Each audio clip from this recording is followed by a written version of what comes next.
Hi everyone, Merry Christmas. Now if you're like me, you enjoy cocktails and different drinks around the Christmas holiday.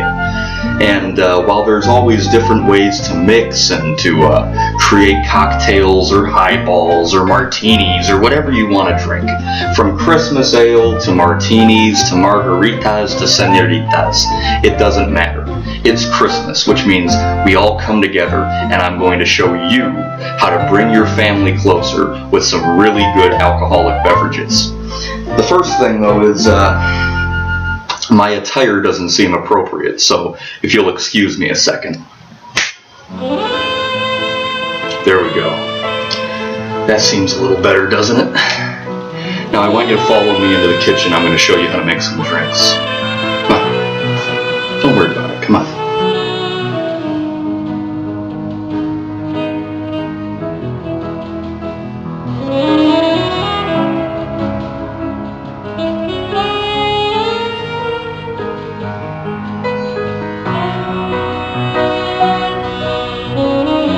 Alright, so the first thing you'll notice is that you could have a large array of alcohol and different mixtures, and you don't need them all, but just a couple of them can create many different drinks, and I'll show you a couple of those drinks in this video. We're going to start though with a basic martini. Now what we're going to need for the martini for sure is you're going to want to have your martini shaker here all set up. You're also going to want, of course, your gin. In my case, I'm going to grab a big jug of Tanqueray. You're also going to want your vermouth, depending on how dry you want it. I prefer mine very dry, so my vermouth lasts me a long time. You're also going to need a glass, preferably a martini glass. I use a shot glass to make sure the measurements are semi-accurate. And then I have some olives, because you got to have the olive with the pimento to top off a good martini. So let's get started, shall we? Alright, now to get started, the first thing you're going to need is ice. Lots of it. My father once told me that the worst thing you could do with a martini is have one that isn't ice cold. And you're going to want a little film strip of ice on the top of the liquid just to show how ice cold your martini is. So let's start with some ice cubes.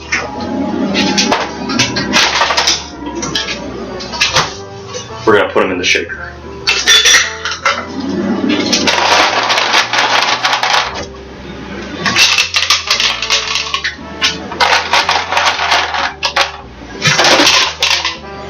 Okay, got enough there. Now once you have your ice, you're going to want to get to your big jug of gin. Now this thing is about, how many ounces is this?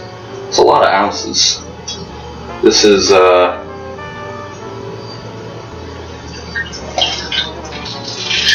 leaking out. The point is, it's a big jug.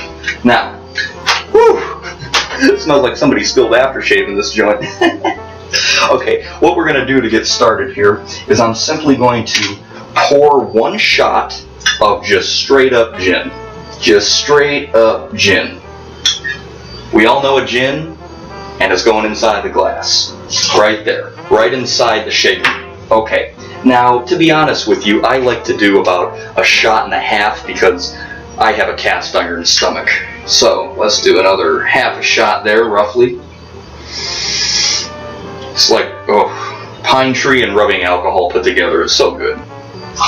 In it goes. Alright. Now if you like vermouth, you could be heavier on the vermouth. It cuts down the taste of the gin. Not me. I like the gin. In fact, if it wasn't for making this video to entertain all you folks, I'd just be doing straight up gin on the rocks. Kind of sick when you think about it. So I'm going to use just a little bit of vermouth. Very little, okay? So I'm talking, yeah, that's almost too much there. Okay, very little, and I'm just going to, right in there. Right in there. Now if you are like me and occasionally like to get dirty with your martinis, you can add some olive juice. And for the demonstration video here, I'll add some olive juice. All I'm going to do is take the shaker and just add a little bit of olive juice. Just enough. There we go. Again, if you like it dirtier, then you could add more. If you don't like it as dirty, don't add any at all. Now's the fun part. You take the top,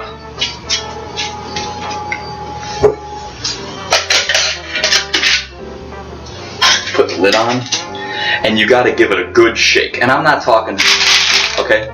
You're not in Mozambique playing some kind of drum set. You gotta give it a good shake. I'm talking.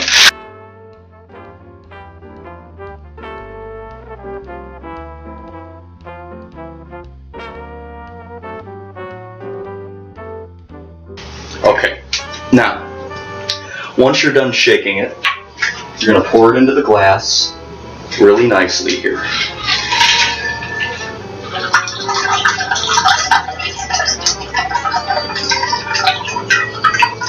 It's gonna be ice cold. Ooh, it's a big one.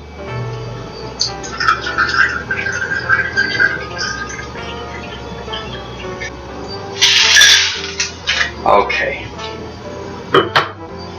Now, one thing you might want to do if you add olives is have an olive spear. Now, I ran out of all of mine, so I'm just going to toss my olives in. But again, this is just for demonstration purposes.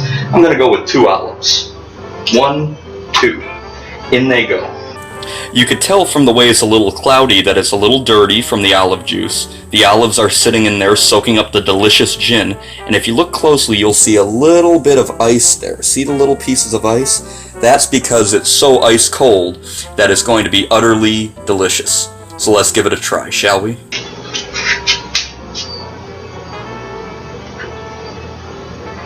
Oh, this is good stuff. Now, moving on to our next drink, let's get started. Now, if you can see the ingredients, you know well what I'm about to make. I'm going to make Mike's Bloody Mary. And the first thing you're going to need is some Bloody Mary mix. Any kind will do. I prefer spicy.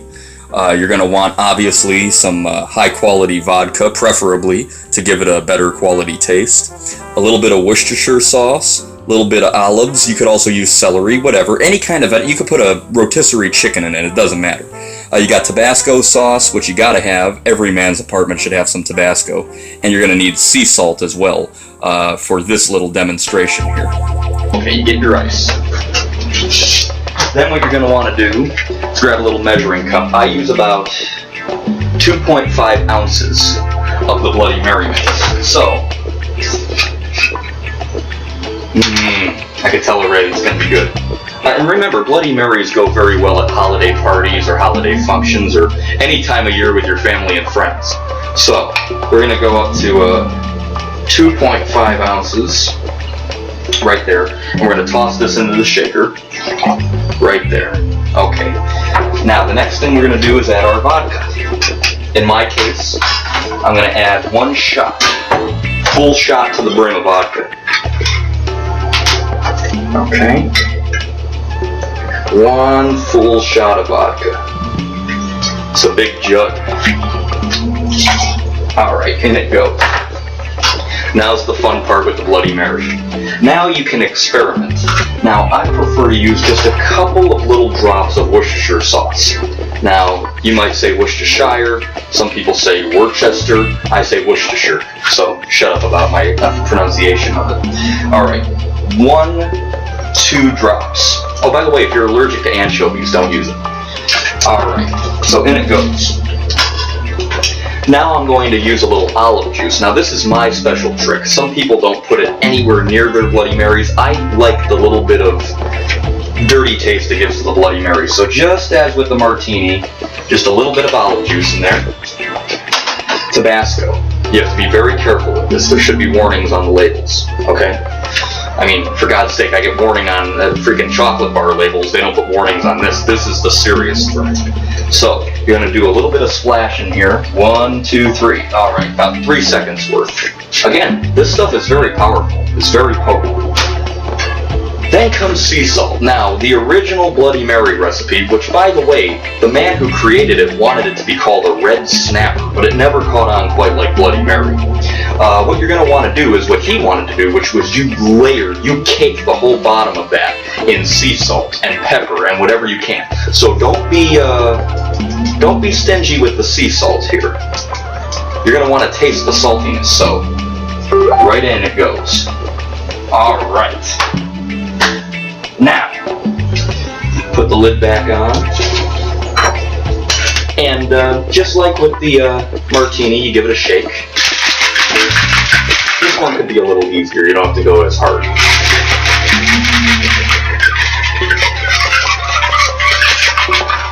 Okay. Now we give her a taste.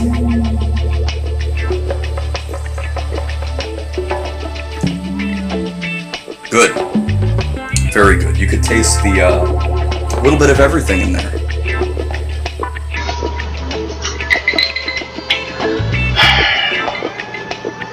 Yeah, like I said, this one's spicy. Ah, it's good.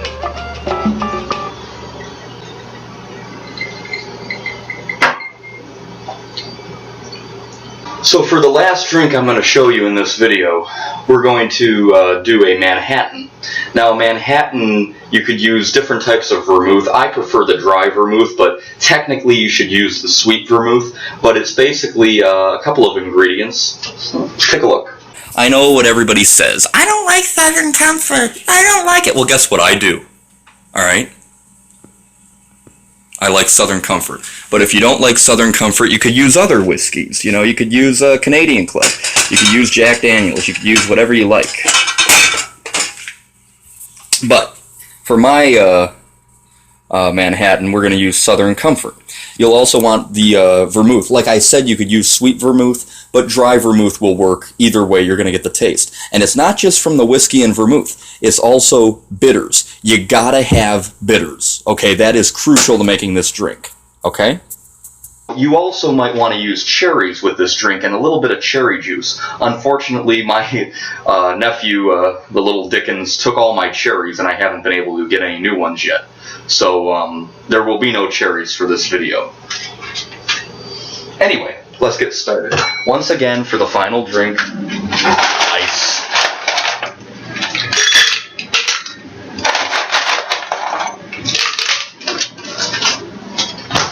Now, you're going to want to do about, let's say, 1 ounce of the vermouth. So, again, sweet vermouth, dry vermouth, it really doesn't matter. A drink's a drink, it's all going the same place. So we're going to do 1 ounce of vermouth. And it goes. Then, you're going to want to do 2 ounces of your whiskey, whatever kind you like.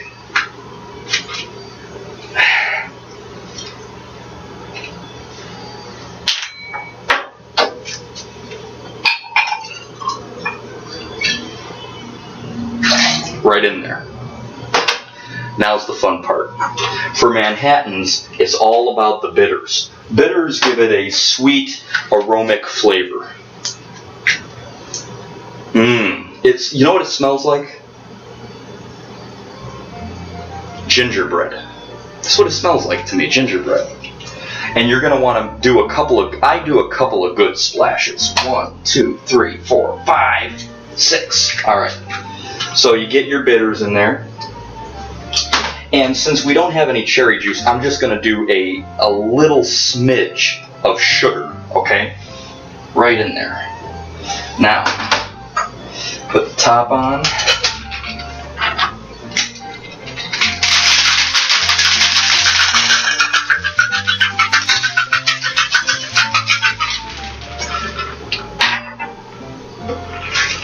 And in the glass it goes.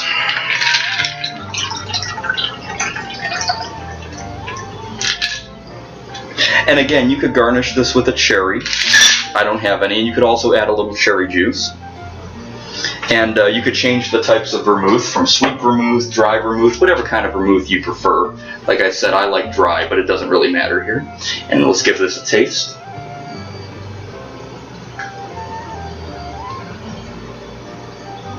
That is good.